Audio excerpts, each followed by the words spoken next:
नमस्कार दोस्तों, let's discuss today about what is the difference between attention seeking behaviour and sensory issues. For example, if your child is head banging head continuously, उसके आपको ऐसे लगता है कि ज़िद कर रहा है, आपने उसकी बात नहीं मानी है तब वो अपना हेड बैंग कर रहा है. Head banging attention seeking behaviour है, वेरी कॉमन, कि जब बच्चे अपनी बात मनवाना चाहते हैं तो अपना सर दीवार पे मारेंगे, ज़मीन पे मारेंगे, किसी भी चीज़ के ऊपर मारेंगे, आपको आके मारेंगे, या ज़ोर ज़ोर से खुद को थप्पड़ मारना शुरू कर देंगे, या बाइट करना शुरू कर देंगे, या नोचने लगेंगे. ये सेंसरी इश्यूज़ में भी आता है. बच्चे हेड बैंगिंग करते हैं, बाइटिंग करते हैं, हर्ट करते हैं. कैसे समझें कि इन दोनों में डिफरेंस क्या है? आप देखेंगे कि अगर आपका बच्चा अटेंशन सीकिंग बिहेवियर में है तो उसका पेन थ्रेशोल्ड उतना होगा या प्रेशर उतना होगा कि उसको खुद को चोट ना लगे. ठीक है. ऑटिस्टिक किड्स का पेन थ्रेशोल्ड बहुत ज़्यादा, या कहना चाहिए बिल्कुल नहीं है. उनको पेन समझ ही नहीं आता. आप उन्हें पिंच कर दो, हर्ट कर दो, उन्हें कट लग जाए, उन्हें फ़र्क ही नहीं पड़ेगा. उन्हें चोट भी लग जाए, खून भी लगा है. आप लोगों के कॉमन शब्द होते हैं, मैम ज़ोर से गिर गया फिर भी इसको दर्द नहीं हुआ, मैम खून निकल आया था, स्टिच लगा दिया बट ये कभी रोया ही नहीं. तो उनको पेन का परसेप्शन ही नहीं है यहाँ पर. This is a very clear picture of autism. अगर बच्चा ऑटिस्टिक है और सेंसरी बिहेवियर है तो वो दीवार वगैरह सर पे मारेगा, अपने आप को सेटिस्फाई करने के लिए, रेगुलेट करने के लिए सेंसरी बिहेवियर्स करेगा और उसे पेन का पता ही नहीं चलेगा. वो कंटिन्यूसली सेंसरी सीकिंग एक्टिविटी में दीवार पे सर मारना, काटना, नोचना करेगा, एग्रेशन में आकर, एक्साइटमेंट में आकर. बट अगर बच्चे को थोड़ा भी पेन का फीलिंग आता है और बच्चा हेड बैंगिंग करेगा तो आप देखेंगे ज़ोर से लेके जाएगा बट मारेगा धीरे, या फिर ज़मीन पे, दीवार पे नहीं मारेगा, सोफे पे मारेगा, बेड पे मारेगा, आपको मारेगा जहाँ उसे चोट ना लगे.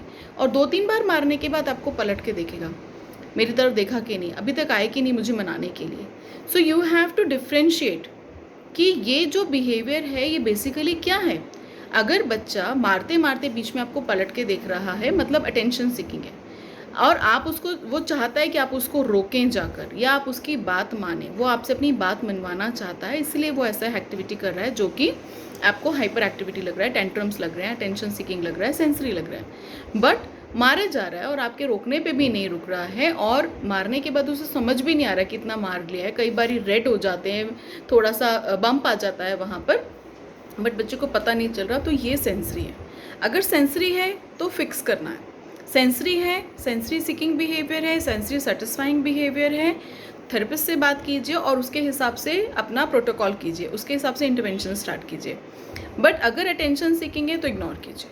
अगर बच्चा सिर्फ आपका अटेंशन लेने के लिए सारी हरकतें कर रहा है, वो चाहता है कि आप उस पर ध्यान दें, आप उसे रोकें, तो अगर आपको ऐसे लगता है कि वो जो इस बात के लिए ज़िद कर रहा है या जो वो डिमांड कर रहा है वो आप पूरा कर सकते हैं, पहले ही कर दे ताकि अटेंशन सीकिंग बिहेवियर आगे ना बढ़े. बट अगर अटेंशन सीकिंग नहीं है, अगर आप उसकी ज़िद पूरी नहीं कर सकते हैं, बियॉन्ड कैपेसिटी या लॉजिकल नहीं है, तो प्लीज़ उस रूम से बाहर चले जाएं ताकि उसे ये समझ आए कि मेरा ऐसे करने से कोई फ़ायदा ही नहीं है, ये लोग तो मुझ पर ध्यान ही नहीं देते, ये गलत है. धीरे धीरे वो हेड बैंगिंग करना, बाइटिंग करना, हर्ट करना छोड़ देगा. अब बाइटिंग में कैसे जाएंगे? आप उससे दूर होकर नाराज़ होकर चले जाइए, आप खुद को कमरे में बंद कर लीजिए या गुस्सा होकर बैठ जाइए, मुझे तुमसे बात ही नहीं करना. वो जितनी मर्जी टेंट्रम्स करे, आपको इग्नोर करना है. अटेंशन सीकिंग को फिक्स करना is easy. Ignorance is the best policy. आप उसको इग्नोर कीजिए, उसको मना मत करो, don't say no, don't shout, don't scream, थप्पड़ मारना, ये सब कुछ नहीं करना है, जस्ट इग्नोर. बट अगर ये सेंसरी है तो आपको इसके पीछे काम करना पड़ेगा. फॉर एग्जाम्पल, अगर बच्चा बाइटिंग करता है, हर्ट करता है, तो आपको उसको च्यूइंग एक्टिविटी देना है. मार्केट में स्पीच गियर्स आते हैं, सॉफ्ट च्यूई ब्रश आते हैं, आप उसको दीजिए ताकि वो उसको चबाए. वो जितना ज़्यादा अपने जॉ लाइन को, जॉज को, टीएम जॉइंट को जितना ज़्यादा च्यू करेगा, जितना प्रेशर लगाएगा, उसका सेंसरी सेटिस्फाई होगा, वो बाइटिंग नहीं करेगा. अगर वो हैंड फ्लैपिंग करने लगता है एक्साइटमेंट में, आपको समझ आ रहा है कि वो जैसे ही गुस्सा होता है, खुश होता है, जल्दी जल्दी हाथ करता है, फिंगर्स को क्रम्बल करना शुरू कर देता है, तो ये सब सेंसरी सिंकिंग की बिहेवियर है. आप इस पर जॉइंट कंप्रेशंस दे सकते हैं, आप प्रेशर एक्टिविटीज़ करा सकते हैं, आप बॉल कंप्रेस करा सकते हैं, फिजिट टॉयज़ दे सकते हैं ताकि बच्चा सेंसरी सेटिस्फाई हो. अगर दीवार ज़मीन पर मारता है, सर दीवार पर मारता है, सर ज़मीन पर मारता है, चोट करता है, खुद को हर्ट करता है और समझता नहीं है, तो आपको ऑयल पुलिंग एक्टिविटी करना है. सर पे हल्का मसाज दीजिए, आप बॉल कंप्रेशन कराइए, बॉल एक्टिविटी, सर बॉल को सर के बगल में लगाकर दीवार को प्रेस करवाइए, पीछे प्रेस कराइए, बॉल को सर के ऊपर रख के हल्का हल्का प्रेशर दीजिए ताकि उसके सेंसरी सेटिस्फाई हो। ध्यान रखिए प्रेशर उतना दें जितना बच्चा टॉलरेट कर सके। 2 साल का बच्चा है तो 85 सेंटीमीटर का बॉल लेके सर के ऊपर प्रेस करना नहीं शुरू करेंगे, उसको हर्ट होगा।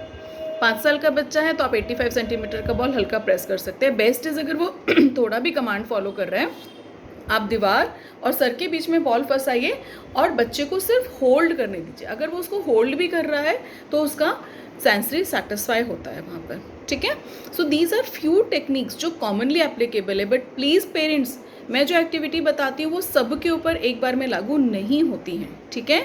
यहाँ पर आपके बच्चे का इंडिविजुअल असेसमेंट, उसकी इंडिविजुअल नीड्स को पकड़ना बहुत ज़्यादा ज़रूरी है। मैं जो बोलूँगी आप वैसा करेंगे तो हो सकता है आपके बच्चे का सेंसरी बढ़ जाए, क्योंकि सेंसरी के 2 पार्ट्स होते हैं, एक सीकिंग होता है, एक रजिस्टेड होता है। कुछ बच्चों को वो पर्टिकुलर सेंसरी एक्टिविटीज़ करना अच्छा लगता है, वो उससे सेटिस्फाई होते हैं, रेगुलेट होते हैं, बट कुछ बच्चों को वही सेंसरी एक्टिविटीज़ करने से इरिटेशन होता है। तो यहाँ पर 2 हैं, हाइपो बिहेवियर जो कम है, हाइपर बिहेवियर जो ज़्यादा है। आपके बच्चे का सेंसरी असेसमेंट करना बहुत ज़रूरी है कि आपके बच्चे की नीड्स क्या हैं, उसके हिसाब से ही इंटरवेंशन प्लान होगा।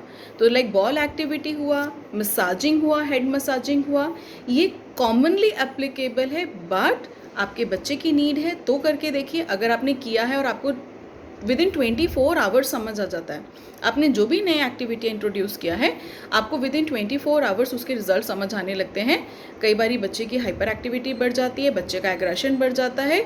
अगर एग्रेशन बढ़ रहा है, हाइपर एक्टिविटी बढ़ रहा है, तो 24 आवर्स की साइकिल में उसकी एक्टिविटीज़ देखो कि क्या आपने नया इंट्रोड्यूस किया है, और डेफिनेटली फूड ज़रूर देखो, क्योंकि अगर कई बारी शुगर बढ़ जाता है बच्चों का, स्लीप साइकिल डिस्टर्ब होता है, हाई कार्बोहाइड्रेट्स होते हैं, स्टार्च होता है आपकी मील्स में, आप चिप्स कुरकुरे देते हैं, नॉनवेज खिलाते हैं, फ्राइड फूड्स खिलाते हैं, इसके कारण मेटाबॉलिक एक्टिविटी भी होती है। So you have to check कि हाइपर एक्टिविटी बढ़ने के पीछे वजह क्या है। अगर मेटाबॉलिक एक्टिविटी है, कोई फूड साइकिल डिस्टर्ब हुआ है, गट इश्यूज़ है, स्लीप इश्यूज़ हैं, तो उसको रेगुलेट करो। एक्टिविटी के ऊपर सीधे दोष नहीं देना है, बट 3 दिन 4 दिन के अंदर अगर आपने लगातार वो एक्टिविटी कराई और लगातार आपको लग रहा है कि बच्चे का हाइपर एक्टिविटी बढ़ा हुआ है और किसी कारण के अलावा सिर्फ एक्टिविटी के कारण ही, कॉमन एक्टिविटी ही है जो चल रही है, बाकी आपने सब चेंज करके देख लिया, तो फिर डेफिनेटली एक्टिविटीज़ को टारगेट करेंगे, फिर आपको एक्टिविटी चेंज करना ज़रूरी है, ठीक है। अच्छा, कई बार ऐसे भी होता है कि बच्चे एक्टिविटी नहीं करना चाहते, ड्यूरिंग एक्टिविटी वो रोते हैं। ड्यूरिंग एक्टिविटी हर बच्चा रोएगा, परेशान करेगा, बहुत कम बच्चे होते हैं जो कंफर्टेबली एक्टिविटीज़ कराते हैं, क्योंकि अगर मैं आपको बोलूँ रोज़ कि आपको 10 मिनट बॉल के ऊपर लेट कर रोल ऑन करना है तो आप कंफर्टेबल नहीं होंगे। बच्चे को एक्टिविटीज़ का मतलब नहीं पता, उसे टारगेट नहीं पता, उसे ज़रूरत नहीं पता, वो अनकंफर्टेबल है क्योंकि वो उसकी कंफर्ट जोन से बाहर है। ड्यूरिंग एक्टिविटी बच्चा क्रैंकी है, इट्स ओके, चलता है। आपको थोड़ा सा पुश करके, मना कर, कुछ टेक्निक्स लगाकर एक्टिविटी कराना है, क्योंकि हमको पता है एक्टिविटी का उद्देश्य, एक्टिविटी का टारगेट है कि हमें पर्टिकुलर ये सेंसिटिव बिहेवियर्स के ऊपर कंट्रोल करना है, ठीक है। बच्चा ड्यूरिंग एक्टिविटी रो रहा है, थोड़ा पुश करके कराओ। आफ्टर एक्टिविटी अगले 24 आवर्स का साइकिल क्या है आपको ये जज करना ज़रूरी है।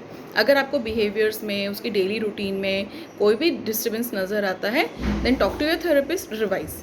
अगर 3 दिन लगातार, हफ्ते भर लगातार आपको लग रहा है कि बिहेवियर लगातार कंसिस्टेंट है जब से कुछ नया एक्टिविटी इंट्रोड्यूस हुआ है, तो talk to your therapist and revise. So these are few things जहाँ आप अटेंशन सीकिंग एंड सेंसरी के बीच में डिफ्रेंशिएट कर सकते हैं, एंड डेफिनेटली हम एक्टिविटीज़ से सेंसरीज को हर हद तक कंट्रोल कर सकते हैं। अटेंशन सीकिंग के लिए अगेन सेम टिप, सिर्फ इग्नोर कीजिए, बच्चे को काउंसिल कीजिए, उसको कोऑपरेट कीजिए, किसी भी कीमत पे डांटना और मारना और चिल्लाना तो बिल्कुल भी नहीं है। कोशिश कीजिए आपके प्यार और परवरिश से ही बच्चा ठीक हो। जितना बेटर आप डेवलपमेंटल एनवायरनमेंट देंगे उतनी जल्दी आपका बच्चा ठीक होगा। So I hope that it helps. Happy parenting.